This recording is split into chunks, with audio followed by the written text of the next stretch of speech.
यहाँ पर आपके साथ मैं हूं स्मिता निशाल। बिहार सरकार ने इस साल 31 दिसंबर तक सभी आईएएस और आईपीएस अधिकारियों को अपनी संपत्ति सार्वजनिक करने का निर्देश दिया है। इसी तरह सूबे के सभी एमएलए और एमएलसी के लिए भी संपत्ति घोषित करने की अंतिम तिथि 31 मार्च है।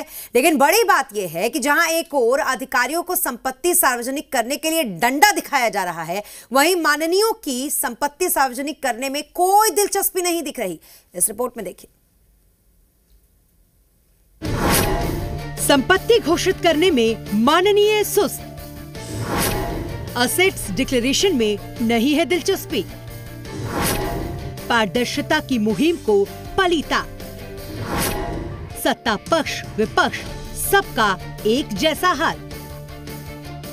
नीतीश सरकार ने अपने पिछले कार्यकाल में कार्यपालिका और विधायिका में पारदर्शिता लाने के लिहाज से बड़ी शुरुआत की थी।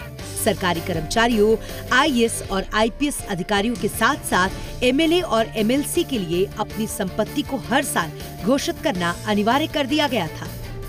लेकिन नीतीश सरकार के इस नेक पहल पर माननीयों ने ही जैसे पलीता लगाने की ठान रखी है और संपत्ति घोषित करने में बेहद सुस्त है।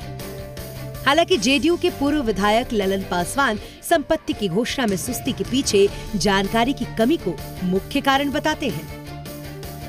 लोकतंत्र के चौथे खंभे आप निकाल ही लेते हैं सब चीज। बहुत एमएलए को तो जानकारी नहीं हो पाती है, जिसके चलते अभाव हो जाता है।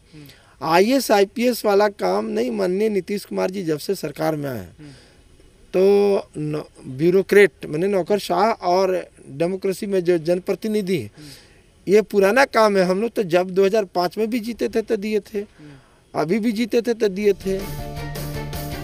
इस बार कर्मचारियों और अधिकारियों के लिए संपत्ति की घोषणा करने की अंतिम तिथि 31 दिसंबर है, जबकि विधायकों के लिए 31 मार्च तक है। लेकिन हर बार की तरह इस बार भी माननीय अपनी संपत्ति की घोषणा को लेकर सुस्त बने हुए हैं।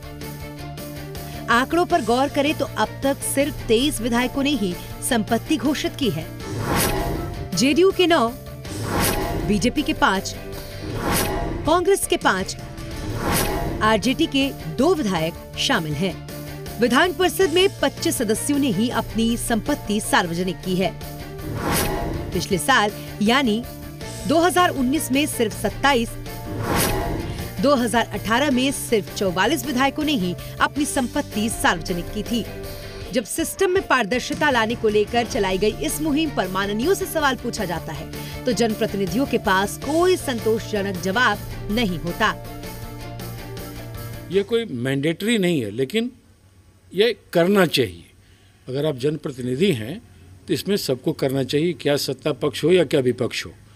तो मेरे ख्याल से मैं सभी और अपने साथियों से भी आग्रह करता हूं कि जब हमारे अधिकारी लोग मैंडेटरी तौर पे अपनी संपत्ति का ब्यौरा देते हैं तो जनप्रतिनिधियों को भी देना चाहिए। एक बात समझ लीजिए कि ये जो संपत्ति का ब्यौरा देने की जो परंपरा प्रारंभ हुई है, ये हमारे ही कारण प्रारंभ हुई है और इसलिए हम इसका निर्वहन भी करते हैं और पहले भी किए हैं।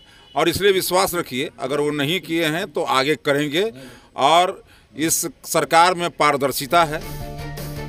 हालांकि जब माननीयों को अपनी संपत्ति को घोषित करने को लेकर आनाकानी पर सवाल खड़ा किया जाता है तो इस बार सब कुछ ठीक हो जाने का भरोसा दिया जाता है। मैंडेटरी कर देंगे तो सबको देना अनिवार्य हो जाएगा, तो उससे अच्छा है कि किसी चीज़ों को लागू कर रहे हैं तो उसको आप मैंडेटरी कर दिए, अनिवार्य करिए। जब अनिवार्य कर देंगे तो हर लोग देना शुरू कर देंगे। लेकिन सिर्फ आप कह देने से सब कोई दे दे, ऐसा भी 100% नहीं हो रहा है अनुपालन। भरोसा चाहे कुछ भी दिया जाए, लेकिन सवाल तो उठेंगे कि आखिरकार अधिकारियों पर संपत्ति घोषित करने को लेकर डंडा चलाने वाली सरकार माननीयों की संपत्ति घोषित किए जाने के मामले में सुस्त क्यों पड़ जाती है।